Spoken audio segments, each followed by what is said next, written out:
A sun-dappled park in a sleepy suburban town where the rustle of leaves hides an unbelievable sight. A scruffy golden retriever wedged between branches 20 feet up, its whimpers echoing like a distress signal no one expected. That's exactly what Officer Elena Ramirez stumbled upon during her routine patrol one crisp autumn morning. Her radio crackled with reports of a loose dog causing chaos, but nothing prepared her for the absurdity of a canine climber. As she pulled up, heart pounding from the adrenaline of the unknown, Elena's instincts kicked in. She wasn't just any cop. She was the one with a soft spot for strays, having grown up fostering animals in her family's modest home. But this was new territory, a puzzle wrapped in fur and fear. Elena stepped out of her cruiser, shielding her eyes against the glare. The tree was an old oak, its gnarled limbs twisting like ancient fingers clutching the sky. The dog, whom locals would later name Lucky, looked down with wide, pleading eyes, tail tucked in terror. How had he gotten up there? Neighbors gathered, murmuring theories, a chase from a bigger animal, perhaps a squirrel taunt gone wrong, or maybe sheer panic from fireworks the night before. Elena didn't waste time speculating.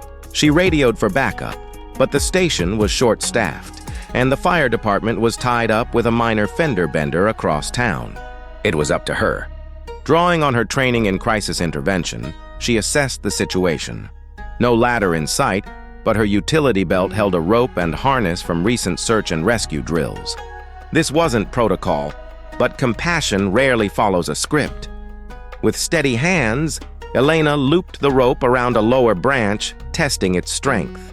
The crowd held its breath as she began her ascent, muscles straining against the bark's rough bite. Inch by inch, she climbed, whispering soothing words to the dog above.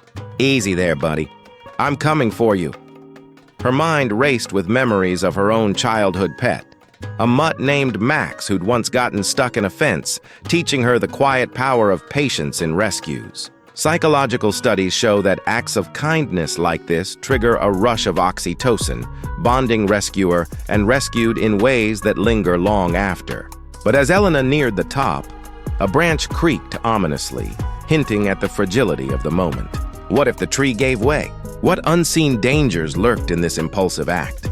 Finally, she reached Lucky, who trembled but didn't snap, a good sign. Gently, she coaxed him into her arms, securing him with the harness. The descent was slower, more precarious, with the dog's weight shifting unpredictably. Cheers erupted from below as her boots touched ground, Lucky licking her face in gratitude. It was a triumph, a feel-good story unfolding in real time. Elena smiled, handing the dog water from her bottle, feeling that rare high of making a tangible difference. In a world of high-stakes chases and paperwork mountains, moments like these reminded her why she wore the badge, to protect the vulnerable, human or otherwise. But as she scanned the park for the owner, a subtle unease settled in.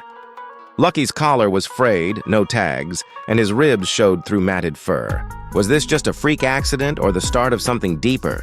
Minutes ticked by as Elena loaded Lucky into her cruiser, planning to take him to the vet for a checkup.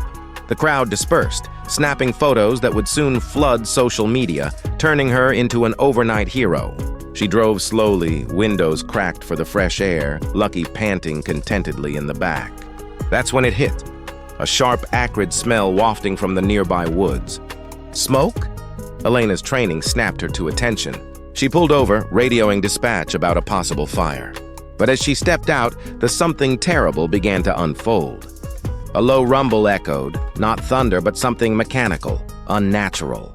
Her phone buzzed with alerts, a chemical spill from a derailed freight train just beyond the park's edge. How had she missed the signs?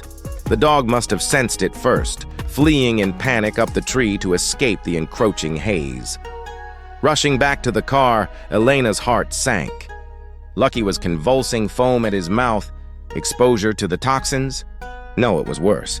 The spill involved industrial solvents, invisible killers seeping into the air. Sirens wailed in the distance, but Elena felt the burn in her throat, her vision blurring. She had saved the dog, but in those precious minutes post-rescue, the disaster had escalated. What started as a whimsical save turned into a race against an environmental nightmare. Psychological loops like this, where triumph teeters on tragedy, teach us about the interconnectedness of actions. Had she not stopped for the dog, she might have driven straight into the spill zone. Instead, her delay positioned her to alert others, potentially saving lives. As hazmat teams arrived, Elena fought through the dizziness, securing Lucky in an oxygen mask improvised from her gear. The terrible truth emerged. The train carried volatile compounds from a nearby factory, and a minor track failure had unleashed them. Reports later revealed it was no accident. Sabotage by disgruntled workers protesting unsafe conditions. Elena's quick thinking and calling it in prevented a wider catastrophe, but the personal toll was steep. Hospitalized for exposure, she grappled with guilt. Had her focus on the dog blinded her to the bigger threat? Therapists would call this survivor's remorse, a common affliction among first responders, where heroism clashes with hindsight. Yet, in those hospital hours, Elena reflected on resilience, drawing from studies on post-traumatic growth. People who face adversity often emerge stronger, with deeper empathy and purpose. Lucky, miraculously, pulled through after intensive care, his story intertwining with Elena's in ways that inspired community action. Petitions flooded the mayor's office for better animal welfare laws and stricter industrial regulations. Elena's act sparked a chain reaction. Volunteers formed rescue networks, schools taught emergency preparedness, and psychologists highlighted how such events build collective emotional intelligence. The terrible aftermath wasn't just loss. It was a catalyst for change. Elena returned to duty weeks later, scarred but wiser, with Lucky adopted into her home as a constant reminder. Their bond illustrated the profound psychological benefits of human-animal connections: reduced stress, increased compassion, and a buffer against life's unpredictabilities. Diving deeper, consider the science behind why we root for stories like this. Neuroscientists explain that suspense activates the brain's reward centers, releasing dopamine in anticipation of resolution. Elena's climb wasn't just physical. It mirrored our inner struggles against fear. When the terrible twist hit, the spill's revelation, it forced a reevaluation, much like cognitive behavioral therapy encourages reframing negatives. Inspirational tales like hers show that value lies not in flawless victories, but in the grit to persist. Communities rallied, funding eco-monitoring systems and training programs for officers in multi-threat scenarios. Elena spoke at conferences, sharing how one small act rippled outward, educating audiences on the psychology of altruism. It's contagious, boosting societal well-being. But let's not gloss over the shadows. The terrible event exposed vulnerabilities, overworked responders, lax safety protocols. Elena's experience underscored the need for mental health support in law enforcement, where burnout rates hover at alarming levels. By opening up about her doubts, she destigmatized seeking help, inspiring others to do the same. Psychologically, this vulnerability fosters authenticity, strengthening relationships and self-esteem. Lucky's role evolved too. As a therapy dog, he visited hospitals, his wagging tail easing patients' anxieties. Their duo became a symbol of hope, proving that even from disaster, beauty emerges. As the sun set on that fateful day, Elena sat with Lucky, watching fireflies dance. The terrible had happened, but so had the transformative. This story isn't just about a save gone awry. It's a blueprint for living with intention. Embrace curiosity in the mundane, act with heart, and when twists come, as they always do, lean into the lessons. You'll find that true reward isn't in avoidance of pain, but in the growth it nurtures. So next time you spot an anomaly, remember Elena and Lucky. Heroes aren't born in calm. They're forged in the storm's embrace. Word count, 1 to 48. Wait, that's under. I need to expand to 1,500, 2,000. Let me add more depth. Extending the narrative, let's explore the build-up more. Before the climb, Elena recalled her academy days, where simulations prepared her for human crises, but animal rescues. Those were learned on the job, tapping into innate empathy.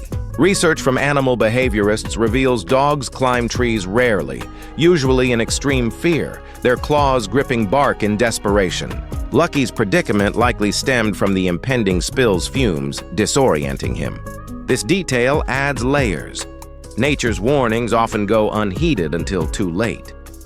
During the rescue, tension built as branches swayed in the wind, each creak a reminder of gravity's pull. Elena's breaths came in measured counts, a technique from mindfulness training to stay grounded. Viewers, imagine the sweat beading on her brow, the dog's trusting gaze fueling her resolve. Success felt euphoric, but suspense lingered. What next? Post-rescue, as Elena drove, flashbacks interwove. Her first call as a rookie, saving a child from a locked car, the rush similar yet distinct. Then the smell intensified, a chemical tang biting the air.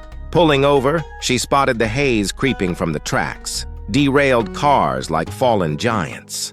The terrible unfolded in slow motion. Lucky's seizure, her own coughing fit. Radioing frantically, she desky.